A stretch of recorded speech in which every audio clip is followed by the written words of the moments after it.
Does your baby cry even after a good feed, Amma? You're not alone.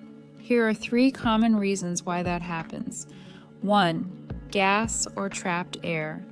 Always burp your chinna baby after every few minutes of feeding. 2. Overfeeding.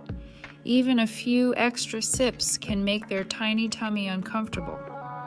3. Need for comfort. Sometimes they just want to be held close and feel your warmth. So before offering more milk, try a gentle burp or a cuddle. You're doing great, Amma.